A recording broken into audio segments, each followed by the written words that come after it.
Madison Square Garden glows under the weight of history, a cathedral of combat where legends are crowned and illusions are stripped away. The crowd hums with anticipation, not loud yet but alive, a low roar of expectation that only comes when something meaningful is about to unfold. This isn't a night built on youth or future promise. This is about legacy, about answers that have waited years to be spoken aloud.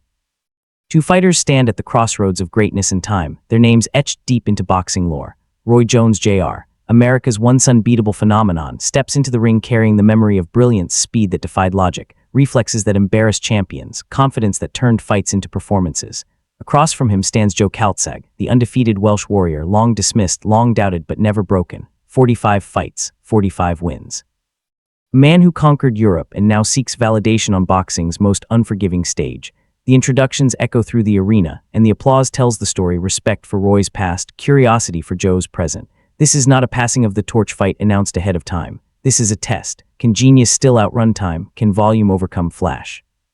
As the fighters touch gloves, the crowd leans forward, knowing that whatever happens next will settle arguments that have lived for years in gyms, bars, and boxing forums around the world. The bell rings, and the moment arrives. From the opening seconds, the contrast is unmistakable. Calzaghe moves forward with purpose, hands already working, throwing combinations meant to overwhelm rather than intimidate. Roy Jones Jr. stays relaxed, hands low, feet light, eyes reading everything. This is familiar territory for him, the space where he made his legend. Then it happens in a blink. Calzaghe steps in just a fraction too confidently, and Roy's right hand explodes through the opening. Clean, sharp, perfectly timed. Joe Calzaghe crashes to the canvas. The garden erupts. It's not disbelief, it's recognition. The old magic still exists. Roy Jones Jr. stands over him calmly, not rushing, not celebrating wildly, but reminding everyone that speed and timing can still change a fight in an instant. Calzaghe rises quickly, blood trickling from his nose, eyes clear but expression altered. He's been dropped but not discouraged. The rest of the round belongs to Roy. Counters landing, movement flowing, confidence swelling.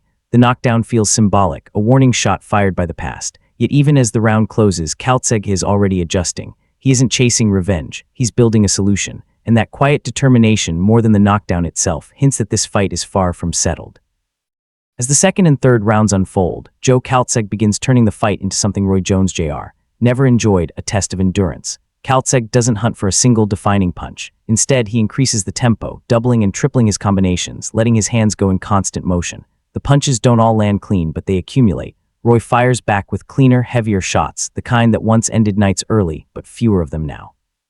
The center of the ring becomes contested ground. Jones still flashes brilliance, slipping shots and countering with precision, yet Calzaghe refuses to be discouraged. He absorbs, resets, and presses again. The crowd begins to sense the shift. Roy is backing up more than usual. The ropes appear behind him more often than expected. Calzaghe's confidence grows visibly, hands dropping, shoulders loose, even showboating at times. It's not arrogance, it's momentum.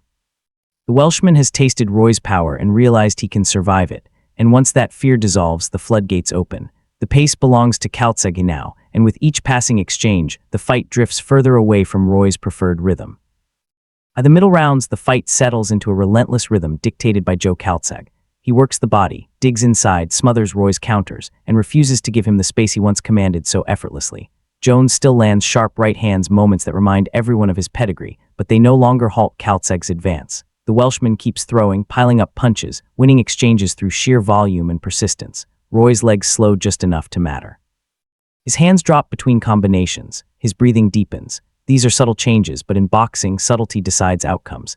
Calzaghe's confidence grows louder with every round, standing in front of Jones, hands low, daring him to fire. The crowd reacts, some in disbelief, others in admiration. This is not the Roy Jones Jr. They remember dominating champions with ease. This is a legend being forced to fight every second of every round.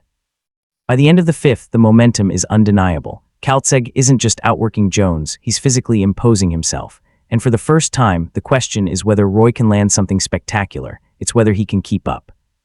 As the fight enters the later rounds, the physical toll becomes impossible to ignore. A cut opens near Roy Jones Jr. SI, blood streaking down his face, a rare sight for a fighter who once seemed untouchable. Calzaghe senses it immediately. He applies pressure again, mixing straight shots with body punches, forcing Roy to defend rather than dictate. Jones responds with pride, digging deep, firing counters when openings appear.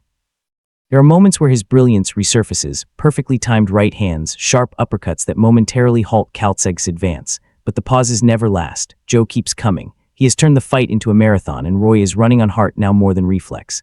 The crowd rises often, reacting to the drama, the blood, the courage on display. Calzaghe's punches may not carry one-shot power, but they carry intent. He is breaking Roy down systematically, round by round, refusing to let the legend rest. This is where champions reveal themselves, not in domination, but in survival. The championship rounds arrive with the arena fully engaged, every exchange met with sound and emotion.